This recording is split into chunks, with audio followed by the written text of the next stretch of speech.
Hello and welcome, it's James. Today we have another repair on this 2004 Honda Odyssey.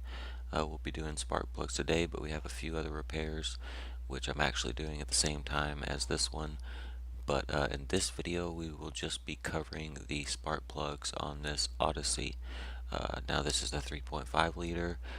This procedure is going to be the same for other Hondas and Acuras such as the MDX and the Pilot. Okay, let's go ahead and get started. Okay, once you've got the plastic covers removed from the engine, go ahead and start unclipping the clips to the ignition coils. That's what I was doing just there. With the connectors out of the way, I'm removing the 6mm Allen bolts that hold the ignition coils in. Now I know that the camera angles aren't great right now, but trust me, they'll get a little bit better. Once I kind of get this out of the way, I'll go ahead and reposition the camera so that you can actually see what's going on. But anyways, it's a 6mm Allen bolt that holds the ignition coils in. Once you get the bolts out, we can pull the coils right up out of the spark plug tubes.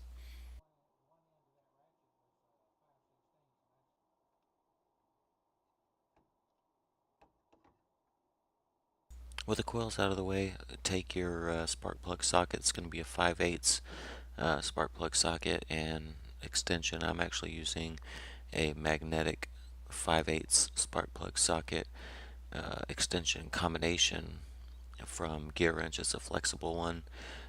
If you're interested in seeing what it is, I actually have a review on it.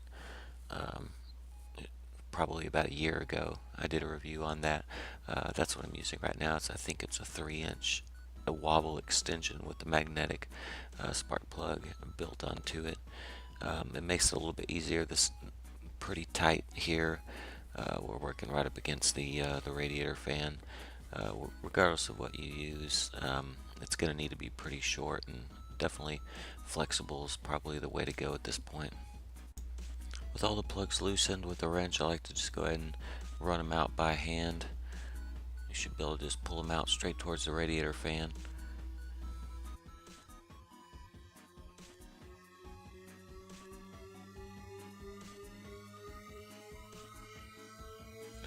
Okay guys, so we're working on the back of the motor now. I actually have the camera placed up against the firewall, so if you're looking down on the motor, you really can't see this so much. I'm actually doing this all by feel. I mean, you really have to just climb up on top of the engine to even look at what we're looking at right now. Anyway, process is the same. We're going to remove the Allen bolts that hold the coils in, and once all the Allen bolts are out, we'll go and pull the coils right out.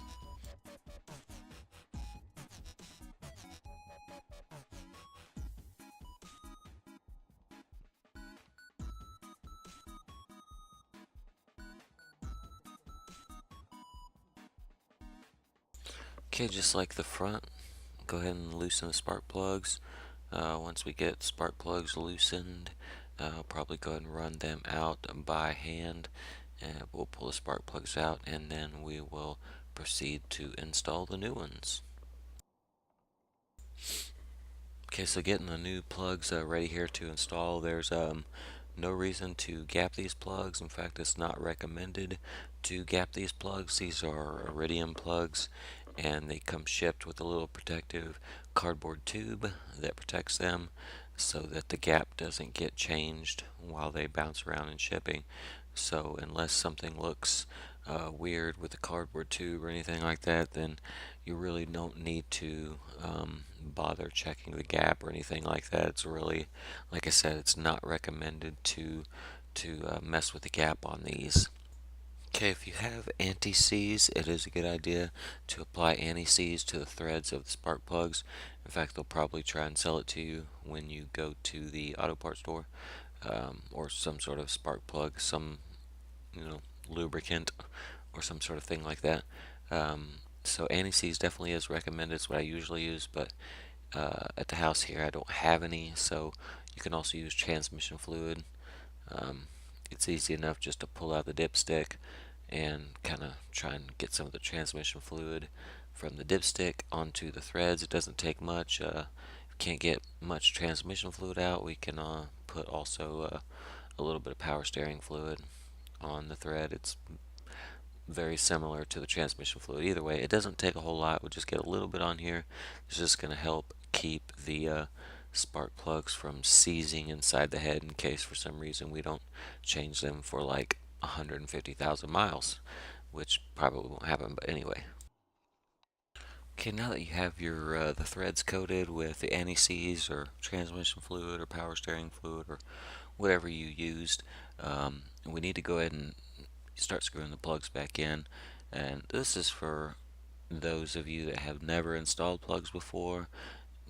To those of you who have, this is going to be useless information to you, but you really need to screw the plugs in by hand as far as you can. You want to make sure that they go in straight. You want to make sure that they thread in easily the whole way.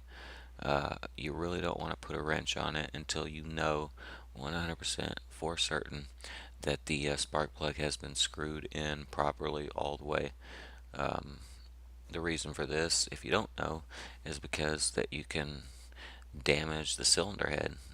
That's what you're screwing the spark plug into, and you really don't want to have to remove the head for any reason. So anyway, that's my 2 cents. Once you get the spark plug threaded into the hole by hand, and you decide to put your wrench on it because you know that it's threaded in there properly, on brand new spark plugs, they have a crush washer on the end of the threads, which you'll see it's a little washer looking thingy, the circular thingy around the end of the threads of the spark plug. That's a crush washer slash gasket, and it will actually crush as you tighten it.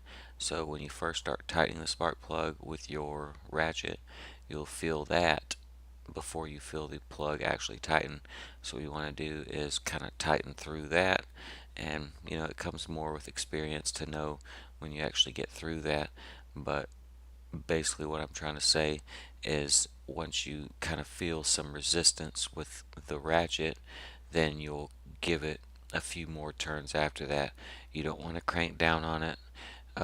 These are aluminum heads, and you don't want to damage the threads or damage the head or anything like that. So you don't need to use a really long ratchet, and you don't need to put all your might into it. These don't require a lot of torque to stay in. You can use a torque wrench if you have one. That's of course recommended.